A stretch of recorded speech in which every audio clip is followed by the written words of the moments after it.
I hope everybody's having a nice weekend here. Today is March 2nd, 2013.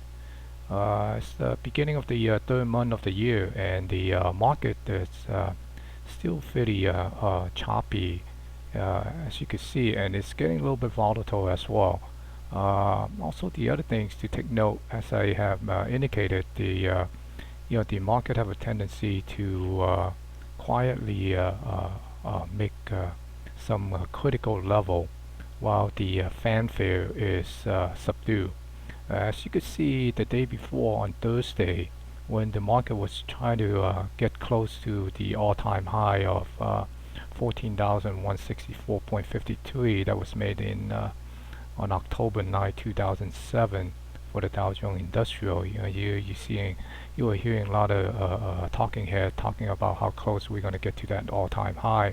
Then on Friday, which is yesterday, we sneak up a new 52-week high, and there wasn't too much of a mentioning about that, and that kind of indicate to you that the market have a very subtle way of creeping up and get to those critical level when most of the people or the market participant solemnly pay attention to. So what is the criticality of that 52-week high that we saw yesterday? Well, the thing is, remember I was talking about the confirmation and non-confirmation, and if we take a look at the S&P 500, you see that the 52-week high on the S&P 500 is made on February 19, and we are still a little bit distant away from that. So that's the first non-confirmation.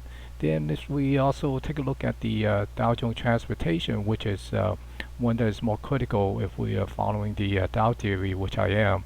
And you can see that again on February 19, the transportation made a new all-time high. And yesterday it still very shy about that, and I believe it might it might have just closed slightly above that. Let me see that we actually did it did not. No, it actually closed down a little bit yesterday on the transportation. So while the Dow Jones Industrial is closing up to a new 52-week high, we actually saw some weakness on the transportation. So that is a fairly negative sign there, and we have to be very cautious about this non-confirmation from the Dow Jones Transportation.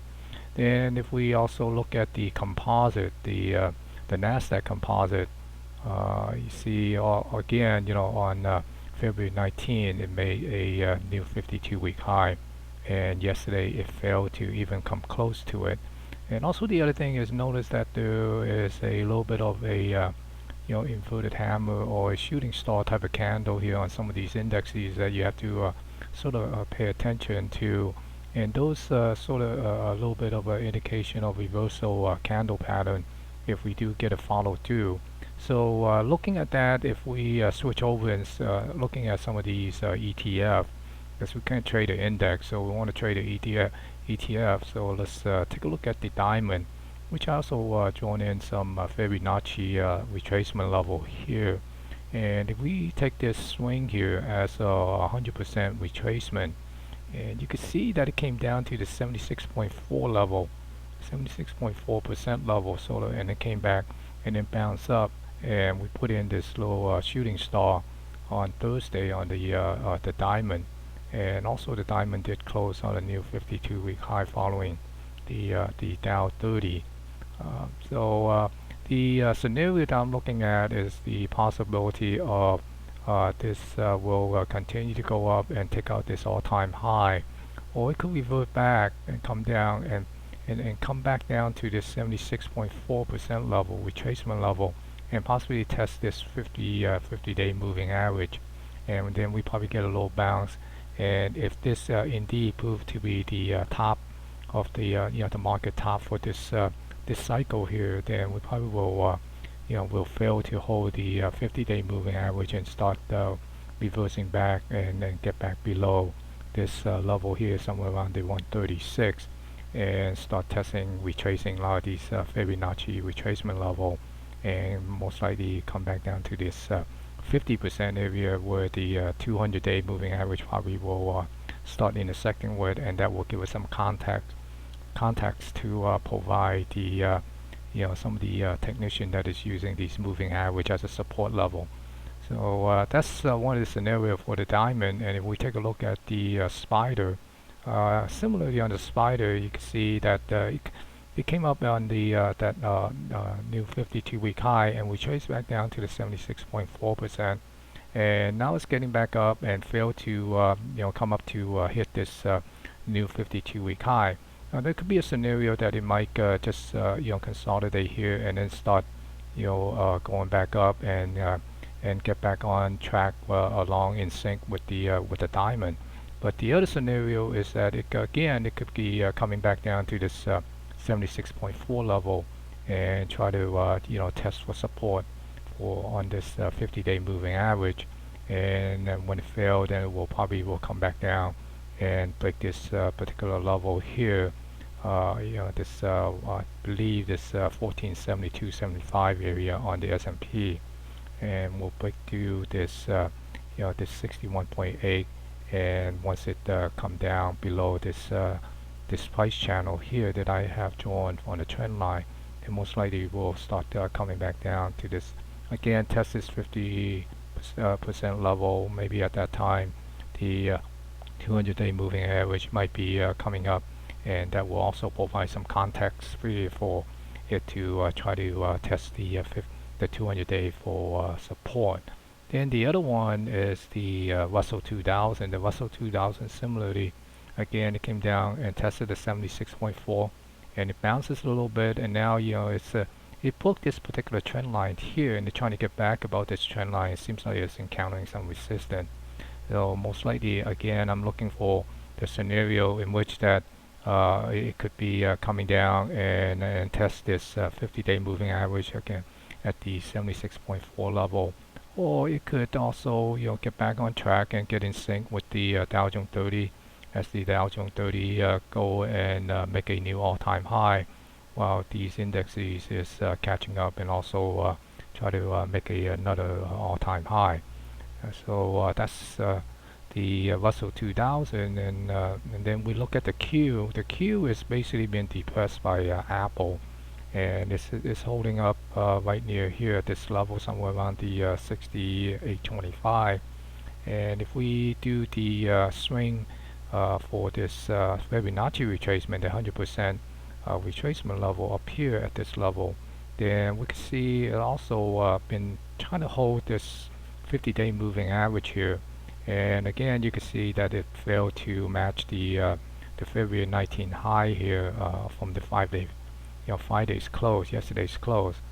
So I'd be looking at this possibility of retracing back here. We see further weakness from the tech, and most likely it will come and break down and test the 200-day moving average and possibly come down and fill this gap, which would be getting back down to this 50% retracement level. So certainly there's a lot of caution that in the market here that tell us we should be very defensive, and definitely I would wait until some of these level being broken. Example, on this the Dow. Well, I'm not going to watch it Dow to initiate a new position in the long side.